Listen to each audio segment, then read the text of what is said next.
Good afternoon, Oak Grove. Happy Thursday. Welcome to this week's installment of Pastor's Midweek Check-In here on our YouTube channel. Thank you for joining me for a few minutes of your day here on Thursday, or whenever you happen to get around to watching this. So, you may have heard that a little thing happened in our country on Tuesday night. And I've spent the time since then kind of processing how am I going to respond to this thing, because I feel like this is one of those moments, again, in society, in history, that those moments happen when the pastor is expected to speak to it. But what the heck do you say about it? Because, you've already figured it out about me that good old Pastor Steve is not going to share with you what his own personal political and ideological orientation is, okay? My family members and my friends and some of the folks that I trust who are closest to me, they know how I feel about things. I have my opinions, like any human being does, but publicly, as far as the face of myself that I share with you when we're in this place together every Sunday morning, you're not going to hear about what they are, because it is my job to love all of you, and so I don't want my ability to do that job to be impacted by feeling, oh, Pastor Steve is one of those people that I disagree with, so I don't want that to impact the quality of care that I can provide for you. So publicly, you have already figured it out about me after 1 year at Oak Grove that I go out of my way to portray myself as neutral and independent and moderate and centrist and unreadable as I possibly can, right? And to be totally honest with you, that actually predates my time in ministry. That is how I personally conducted myself in my own life for a long time, even before I went to seminary. And, I have wrestled with it in my life that I've tried to analyze myself and say, is it a gift from God that I seem to have been blessed with a capacity to listen without getting too upset to a wide variety of opinions and validate the underlying feelings and concerns of a variety of different people? In other words, being really moderate. Is that a gift, or does it mean I'm a coward and that I am wishy-washy and that I should just pick a side and stick to it? I've wrestled with that, and I don't know. I don't know the answer. And so when one is in that position, one gets up on Wednesday morning after the election and one brushes one's teeth, gets dressed, feeds the cat, makes the coffee, and then sits down with their cell phone and checks the election results and sees that Trump won. And not only did Trump win the electoral vote, but Trump won the popular vote, and there was a bit of a red wave that took control of the House and the Senate, and that was a bit of a surprise. And then one moves on from reading the news to looking at one's Facebook feed. And when one has publicly portrayed oneself to one's friends and family for so long as being kind of a moderate that's in the middle, that is willing to relate to people on both sides, that means that one's Facebook feed on Wednesday morning was a very interesting study in contrasts. Because for half my Facebook friends, it was a day of great joy and celebration. Our country is saved, they were saying. And for half of my Facebook friends, it was a day of mourning and lament, where they were literally in tears, saying things like, how could this happen? What has our country come to?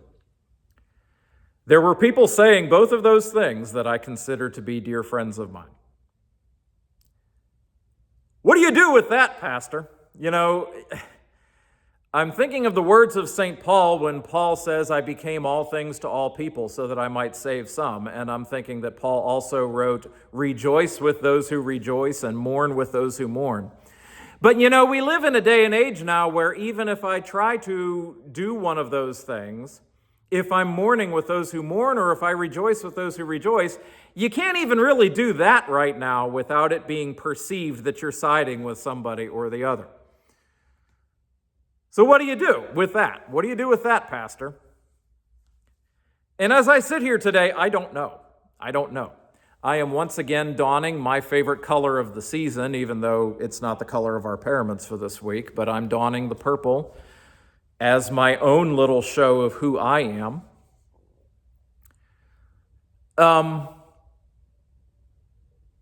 And I can say that, in my world, I feel like it is possible for me to validate the feelings of my friends and family who are responding in both ways by saying, let's start with those that are joyful and celebrating. Those that are joyful and celebrating right now, I feel like for me, I can say, I am happy for you that you are happy, without it being a confirmation or a denial of whether I do or do not side with the reason why you're happy.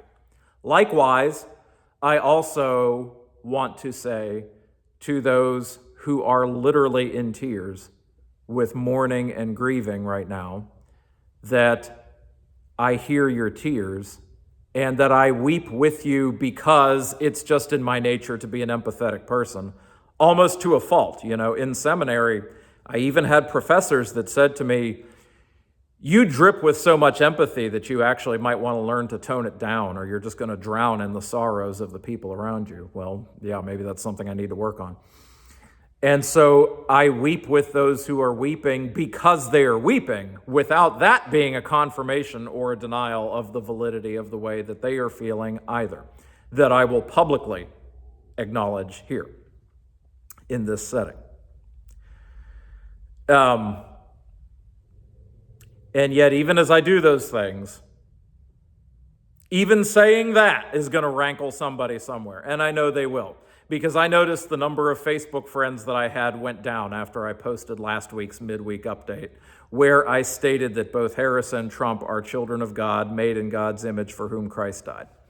Well, if somebody somewhere had to unfriend me over that, I'm sorry that you feel that way. I still love you, whoever you are, and I encourage you to think about that. But allow me to double down this week. It's still true. And I don't know what else to say to you other than let's remember some things.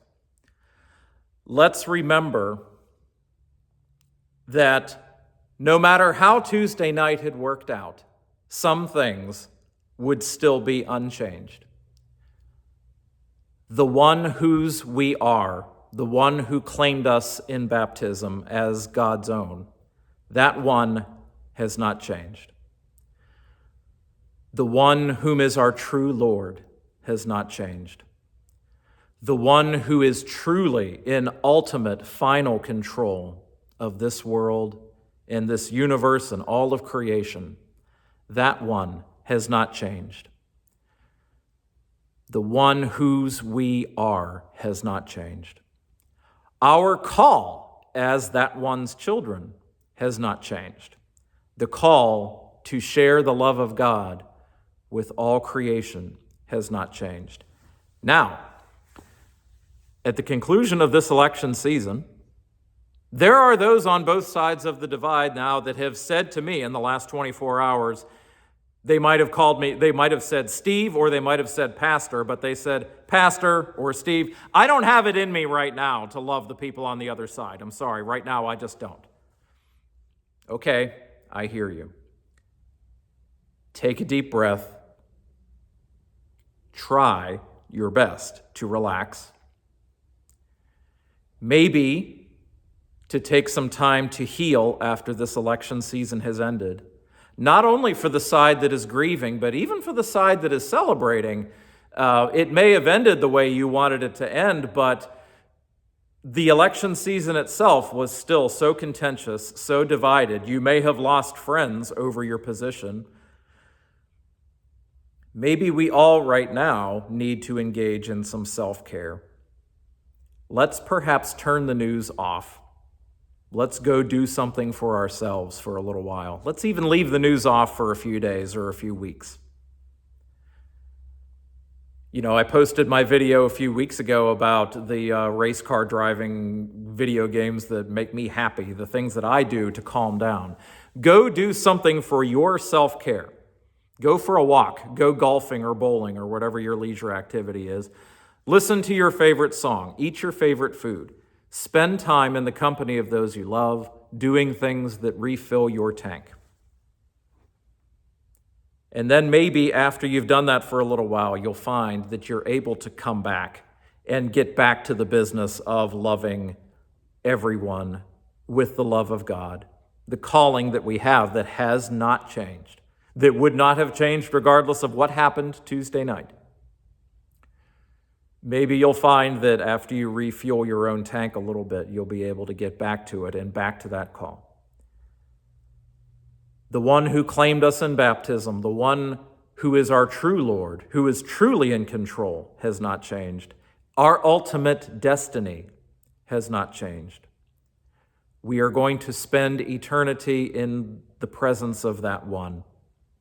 And that promise to us, made to us on the day of our baptism, has not changed. None of those things has changed. They were never going to change, regardless of what happened Tuesday night. And so that's all I've got for you right now.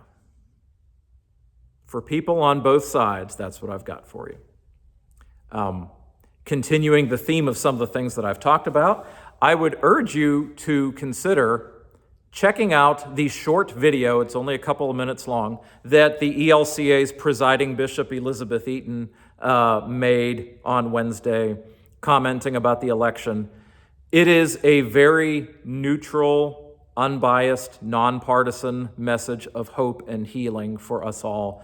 I think the bishop knocked it out of the park, and I loved it. I posted it to the Oak Grove Facebook page, but you can just look up the ELCA's Facebook page, and you can find it on there. I encourage you all, of all stripes, whether you're blue or red or whether you're purple or yellow or green, I encourage you all to check it out, continuing with some of the same themes as what I've said. That we're going to continue to do what we've done. The church is going to continue to be the church. It's going to continue to be a tapestry of people that voted both blue and red. And yet we are called together under the gospel, under one roof. Called together by the one who made us his own. Called together to go out and serve God's people. That call hasn't changed. I think that's about all I'm going to have for you today, Oak Grove. So thank you for tuning in. I will see you all on Sunday for Harvest Home. Take care and God bless.